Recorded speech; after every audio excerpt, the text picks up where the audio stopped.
Moisés le está hablando a una generación nueva de israelitas. Sus padres habían muerto en el desierto a causa de la incredulidad y la dureza de sus corazones. Esa generación que había sido testigo del poder de Dios, de las plagas que mencioné hace un momento, pero también de haberse partido el mar Rojo en dos para que pasaran en seco y posteriormente ese mar se cerrara y atrapara a los egipcios. Ese pueblo que vio tantas maravillas fue el mismo pueblo que 1 mes y medio en el desierto le bastó para empezar a murmurar, para empezar a decir: nos hubiéramos quedado en Egipto. Para esto nos sacó Dios de Egipto, para morirnos de hambre, para morirnos de sed. Y Dios escuchó la murmuración de estas personas, y es por eso que Dios hizo descender maná del cielo. Eso lo vamos a ver un poquito más adelante. Pero este pueblo que ahora vemos en Deuteronomio es la generación, los hijos de ese pueblo que pereció. Y Moisés le está diciendo: ustedes van a recordar esto. Van a tener presente en sus mentes que Dios los hizo pasar por el desierto con un propósito. El propósito era humillarlos, porque había soberbia y dureza en sus corazones. El propósito era probarlos para saber lo que había en el corazón, si habrían de guardar o no los mandamientos de Dios. Eso es lo que significa para ellos. En ese contexto, Moisés está hablando a una nueva generación que no debe olvidar que Dios es un Dios que prueba los corazones, que Dios es un Dios que permite la escasez y que a veces permite situaciones difíciles en nuestra vida con un propósito mucho más precioso que el que nosotros podemos imaginar. Moisés les recuerda esto, y hoy el Espíritu Santo nos recuerda a nosotros esto, que Dios va a permitir desiertos en tu vida, como seguramente viviste alguno este 2023. Ponle el nombre que tú quieras. A veces es una cuestión de una persona que se queda sin trabajo, que perdió el trabajo de su vida, que queda desempleado y que ahora está experimentando escasez en su vida, y que a través del desierto puede aprender que Dios realmente es su proveedor, que no es su capacidad, que no es su antigüedad, que no es lo que él puede hacer, sino que tenemos a alguien que está por encima de todo eso y que provee nuestras necesidades.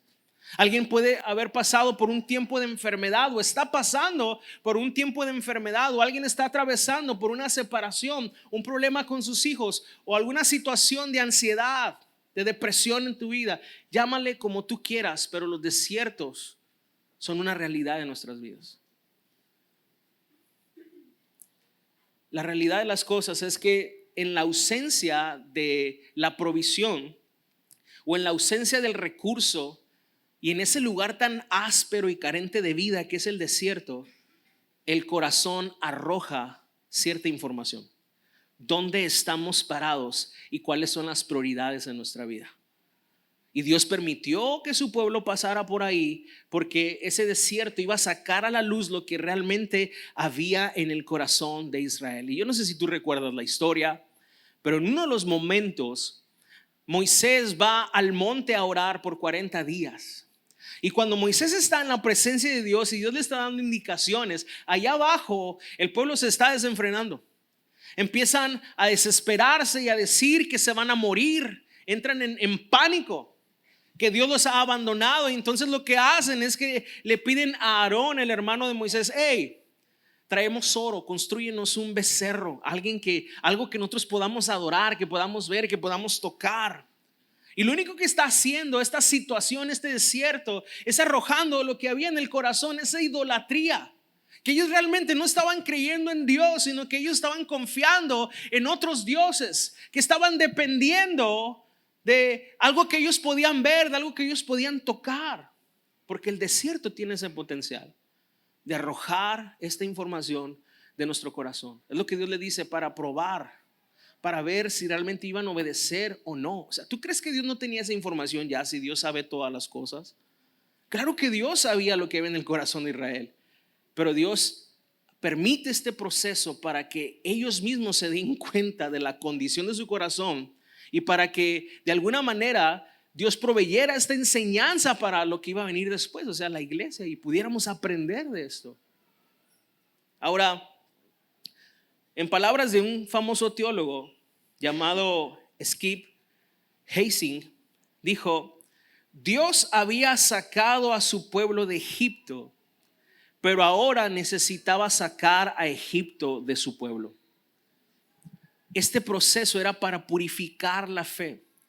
Era un proceso donde ellos realmente iban a ser cambiados y transformados, porque la realidad es que en un desierto nunca uno sale igual. O sales en victoria y te pareces más a Jesús, o sales más amargado que nunca. Hay personas que han pasado por desiertos y lo único que ha pasado es que esa prueba dura tanto tiempo que se amargan, que viven una vida donde ya no confían en las personas, donde de alguna manera siempre hay una palabra, una respuesta áspera hacia los demás. Pero yo creo que para el pueblo de Dios, para la iglesia de Cristo y especialmente para este pueblo que es Abba, yo creo que los desiertos que puedan venir este 2024 lo que van a hacer es que van a traer un mayor peso de gloria sobre nosotros. Ahora quiero decirte que es muy natural y muy humano que no querramos vivir desiertos. Es algo muy natural. Yo creo que nadie aquí dice, Señor, yo quiero sufrir, dale, ¿verdad? Y creo también que los desiertos son también tan rechazados por nosotros porque queremos una satisfacción inmediata. Culturalmente vivimos así. Yo recuerdo cuando tuve mi primer computadora, era una cosa cabezona así. Por allá como en el 99 creo, ya llovió. Y me acuerdo que la primera vez que la conectamos a internet estábamos emocionadísimos, mi hermano y yo. Hizo unos ruidos, parecía que iba a despegar esa cosa. Lentísimo, pero mi hermano y yo estábamos viendo así el monitor emocionadísimo y diciendo, qué rapidez, ¿verdad? ¡Wow! Ya se alcanza a ver la M de Microsoft, ¿verdad? Y ahora, hermanos, levantamos la laptop y si no prenden en 30 segundos, algo tiene. Algo le pasó y nos desesperamos. Cuando íbamos a imprimir un trabajo de la escuela, las impresoras tardaban 10 minutos en una hoja. Y ahora queremos en láser así. Eso es solamente por mencionarte un poquito de nuestra cultura, lo que vivimos. Nos pasa a los cristianos, oramos y queremos que en ese momento Dios nos responda inmediatamente. Cuando Dios siempre va a usar la espera. No queremos sufrir el tiempo. Dios es diferente, Dios no está gobernado por la esfera del mundo, del tiempo. Se nos olvida que Dios es el que tiene nuestra vida en sus manos. Que Dios es el que tiene el plan perfecto para nuestras vidas. Se nos ha olvidado a los cristianos de repente el tema de la soberanía de Dios. Pensamos de alguna manera que a Dios por accidente puede suceder que nos metan en un proceso así como un desierto y diga, ay, ¿qué hice con mi hijo? No. Es totalmente intencional. Si tú estás en un desierto y tú eres de Cristo, esto es totalmente intencional. Ahora, quiero hablarte 5 verdades acerca de los desiertos. La primera es esto: los desiertos son de Dios. Son enviados por Dios, no son accidentes, no son descuidos de Dios. Dios está totalmente consciente y está a bordo de la situación. Si tú estás en un desierto, vuelvo a repetir, y tú eres de Cristo, Dios te metió ahí. Dios te puso ahí. Tú puedes decir, no, pero es que no lo bueno viene de Dios y lo que no es bueno no viene de Dios. Leamos la Biblia.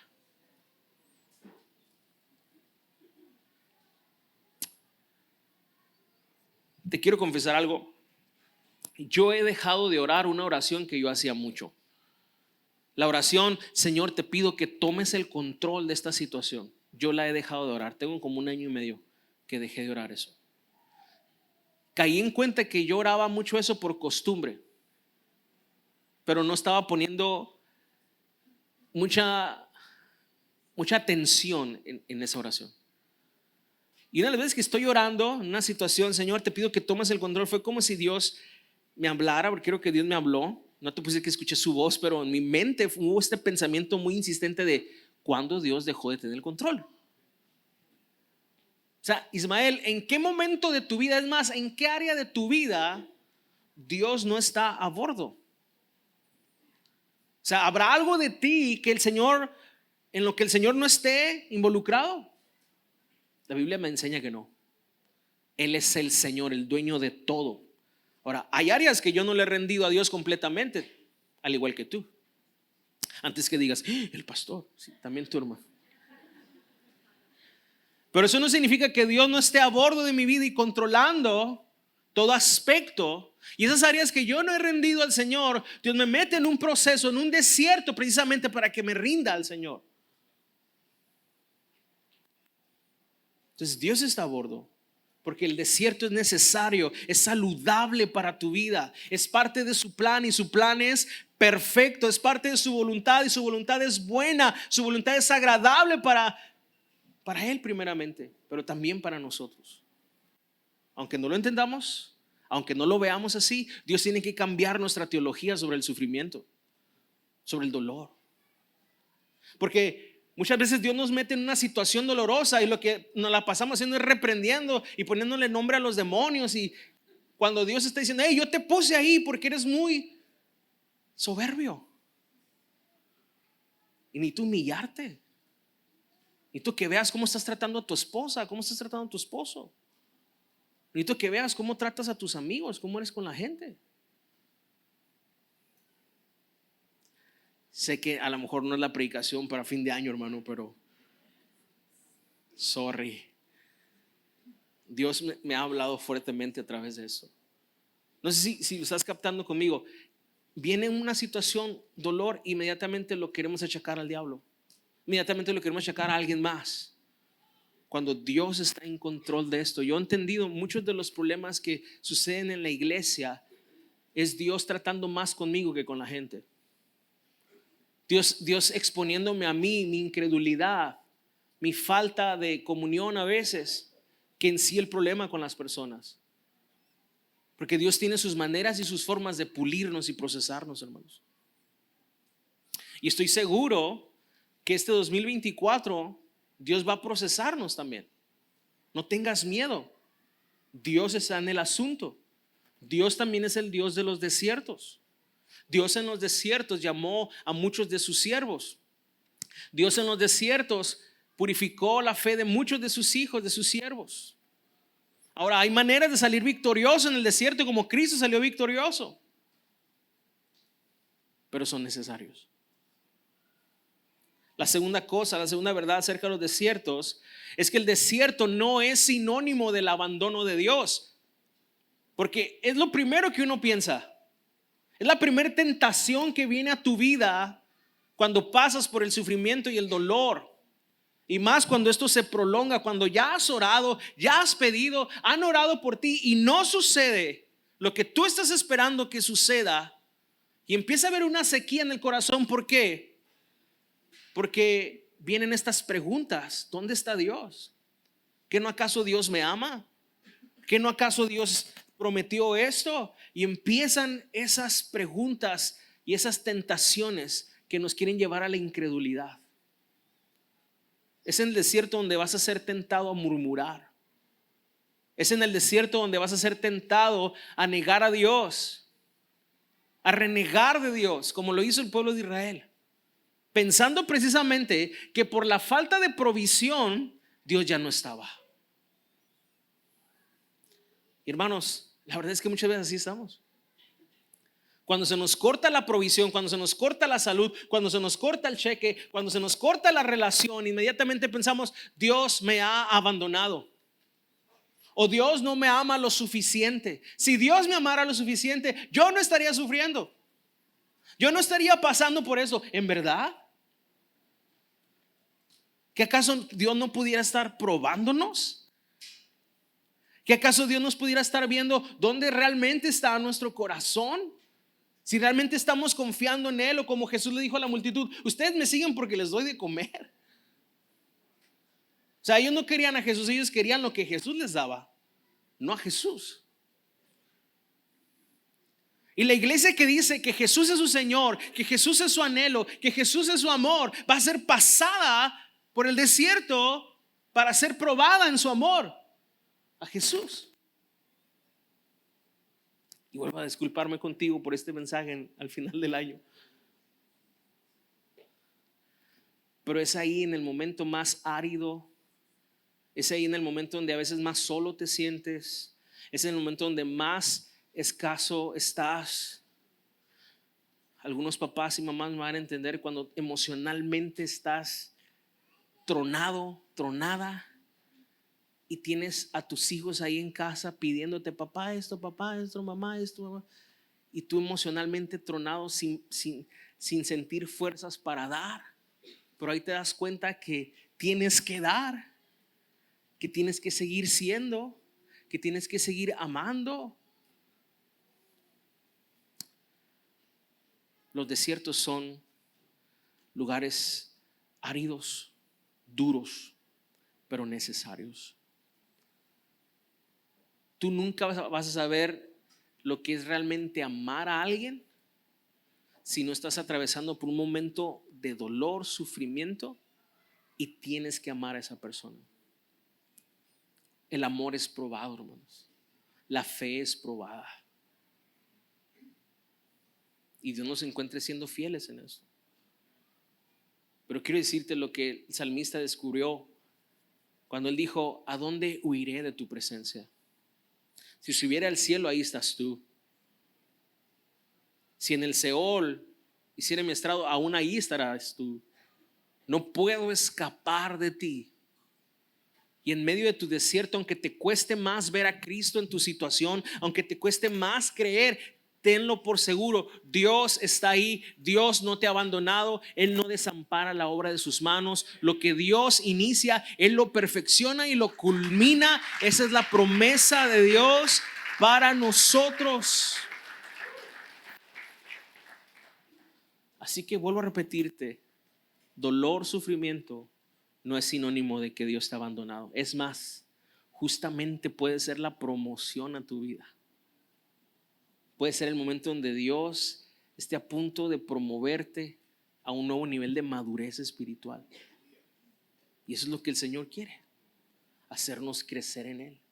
Pero como te decía hace un momento, tenemos la tendencia natural a huir del dolor, ¿no? Y hay mucha gente que en lugar de enfrentar esto con fe y someterse al Señor, anda como el pueblo de Israel errante 40 años. En el mismo problema, en la misma situación por 40 años. Sin madurar en Cristo, por no enfrentar esto doloroso. Hay veces que es necesario tener las pláticas más honestas y dolorosas en tu matrimonio. A veces que es necesario hablar las pláticas más honestas y dolorosas con tus hijos, con tu familia, en el ministerio. Una iglesia que huye del dolor y del sufrimiento no es una iglesia que va a madurar ni va a crecer realmente en Cristo. Y hablo también a los líderes y a los servidores de casa. Si tú estás pasando por algo así y has callado y no has hablado con tus líderes, no has abierto tu corazón, no te has expuesto, no estás caminando saludablemente en el desierto. En el ministerio también se ríe, se sufre, se llora y se tiene que hablar. Nadie está esperando de nosotros que seamos perfectos ni que seamos Superman. Somos de carne y hueso. Y así como necesitamos ser alentados y animados en nuestra fe, también hay veces que necesitamos ser corregidos y disciplinados por salud para nuestra vida. Y eso nos hace tanto bien. Eso es tan beneficioso para nuestra vida. La tercera cosa es que el desierto es temporal. Gloria a Dios. Aleluya. No dura para siempre. Gloria a Dios. Así como es temporal, es una oportunidad para crecer. Es una oportunidad para que nuestra fe madure y se purifique. Porque cuando tú pasas por un desierto, tus prioridades se alinean. Porque empiezas a ver la vida desde una perspectiva distinta.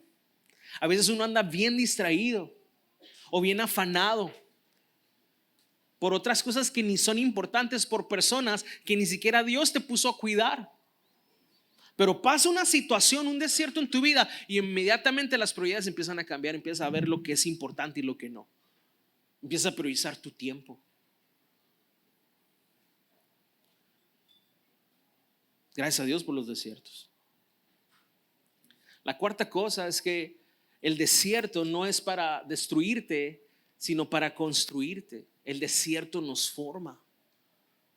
Dios usa el desierto para cumplir su plan y su propósito en nosotros. Y según las escrituras, este plan es hacernos más como Cristo Jesús. Romanos 8:28 dice que todas las cosas obran para bien para los que aman al Señor, los que han sido llamados conforme a su propósito. ¿Y cuál es ese propósito? El versículo 29 lo descubre cuando dice: a los que antes llamó, también los santificó, también los glorificó, para que fuesen hechos conforme a la imagen de su Hijo. Si Dios está interesado en algo para su iglesia, es que su iglesia cada vez se parezca más a Jesús.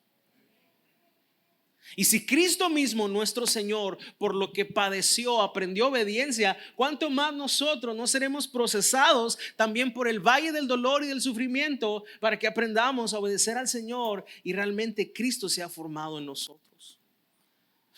Como dije hace un momento, es aquí donde nuestras oraciones más sinceras y más honestas salen. Cuando todo está bien, hermanos, a veces oramos sin darnos cuenta mucho de las palabras. A veces somos muy retóricos.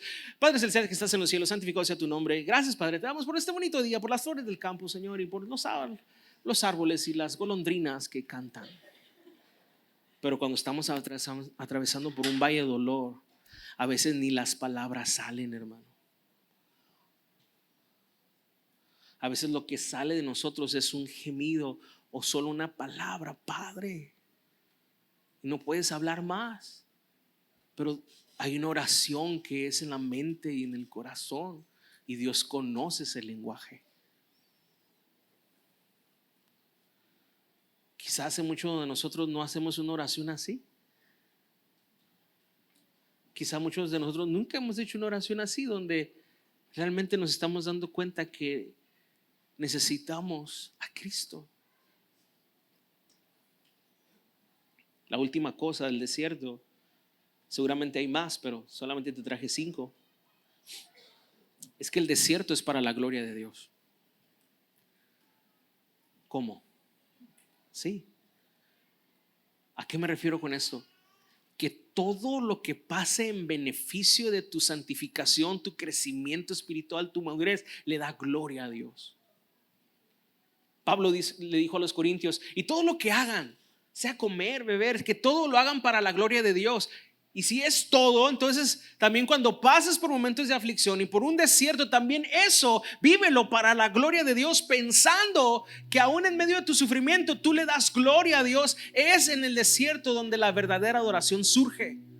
Porque adoración no es levantar las manos solamente o cantar, o un tiempo en el espacio en la congregación los domingos. Esa es una forma en la que alabamos al Señor. Es una expresión de alabanza. Adoración es obediencia, y la obediencia se prueba en medio de la dificultad y el desierto. Es ahí donde realmente adoramos al Señor. Cuando el Señor le dijo a esta mujer samaritana que los verdaderos adoradores adorarán al Padre en espíritu y en verdad. Jesús no tenía en mente un concierto de Hillsong acá y luces apagadas y la música. No es eso. Él estaba apuntando a una iglesia que iba a ser llena del Espíritu Santo, que no importando sus circunstancias, sus situaciones en la vida, iban a vivir para la gloria de Dios, rechazando al mundo y negándose a sus deseos para agradar al Señor, aquel que los tomó, aquel que es el amo, aquel que es el Señor de la iglesia. ¿Sabes que a veces tomamos muy a ligera la parte del Señor, Señor? Y Jesús dijo: ¿por qué me llaman Señor, Señor si no hacen lo que yo les digo? En aquel día muchos me dirán: Señor, Señor, en tu nombre hicimos. Y Él les dirá: apartaos de mí, hacedores de maldad, yo no los conocí. Porque es fácil decir Señor, pero ¿sabes? Es en el desierto donde tú aprendes que Cristo es el Señor. Es en el desierto donde tú reconoces y conoces realmente a Dios, a tu Dios, no al Dios de tus papás o al Dios de tus generaciones o al Dios de la iglesia, a tu Dios, lo experimentas, lo conoces, te humillas y te rindes a Él. Así que te vuelvo a repetir, el desierto es necesario y es beneficioso para nosotros. Quizá alguien en este momento diga: no, pastor, no siga este tema del dolor, no lo puedo procesar porque no quiero esto. De hecho, vengo a la iglesia para no sufrir. Aquí no es para de sufrir. Te tengo una noticia: la gente del mundo también sufre, y sufre peor porque no tienen a Cristo, no tienen al Consolador, no tienen el poder del Espíritu Santo. La gente del mundo sufre en confusión, en desesperanza. Por eso muchos se quitan la vida. Los hijos de Dios también sufrimos, pero sufrimos con propósito. Sabemos que aún nuestras lágrimas, sabemos que aún el dolor de nuestro corazón surge un efecto cuando nos rendimos a Cristo. Él es formado en nosotros y glorificamos al Señor. Y si sufrimos por Cristo, reinaremos también con Él.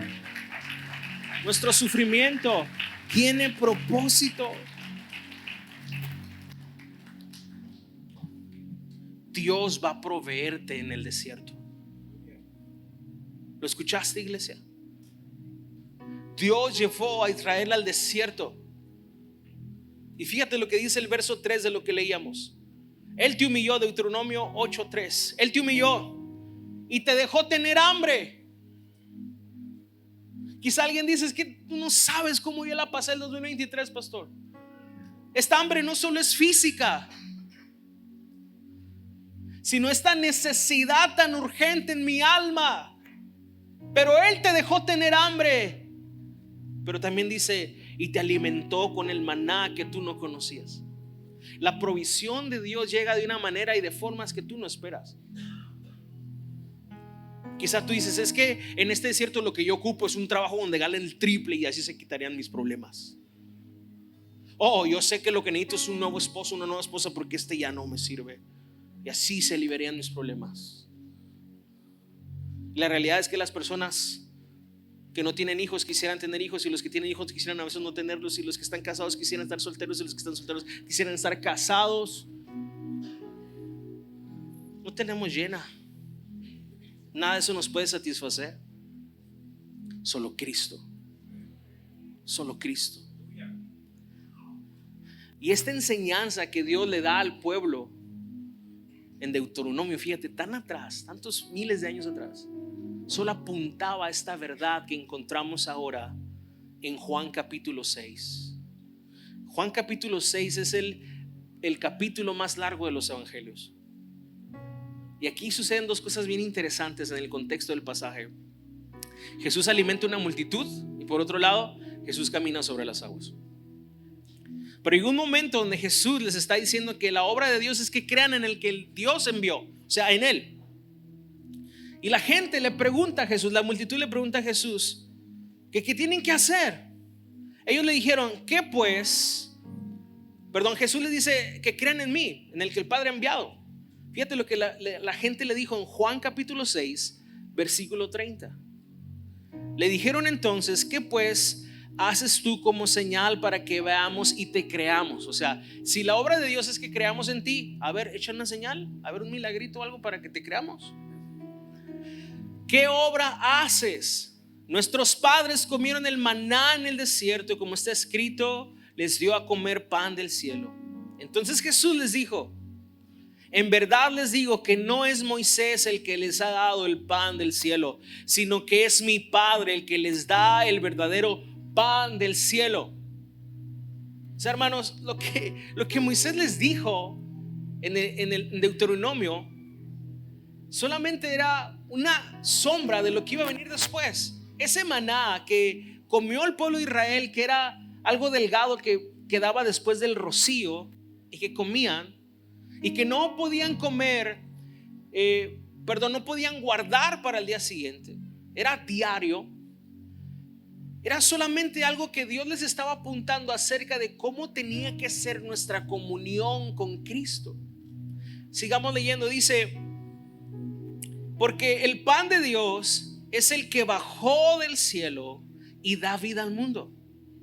Señor, danos siempre este pan, le dijeron. Jesús les dijo: yo soy el pan de la vida. El que viene a mí no tendrá hambre, y el que cree en mí nunca tendrá sed. Hermanos, Dios proveyó a su pueblo en el desierto, y Dios sigue proveyendo a su pueblo en el desierto, y esa provisión superior y verdadera es Cristo Jesús. En el desierto nuestra alma se encuentra con Él y reconoce que nos puede faltar todo, pero que no nos falte Cristo. Hay veces en el desierto, hermano, que aún te das cuenta que ni la familia puede llenarte. Disculpen, lo digo con mucho respeto. Que lo que tú atesorabas y decías: no, con esto yo me lleno, aún cuando pasas por ese proceso, aún te das cuenta que ni eso puede satisfacerte. Solo Cristo. Él es el maná, Él es la provisión del cielo para saciar el hambre del hombre. Y cuando el hombre está saciado de Cristo, el único que puede saciar, entonces tú puedes hacer feliz a tu familia.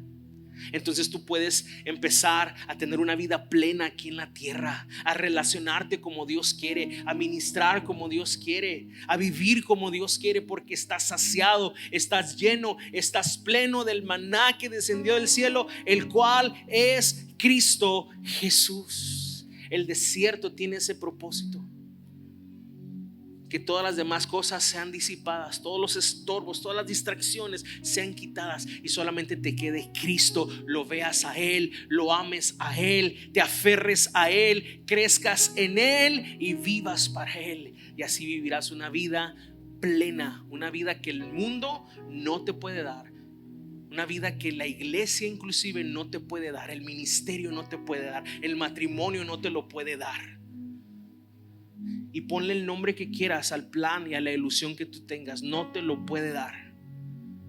Solo Cristo te lo puede dar. Si tienes a Cristo, lo tienes todo.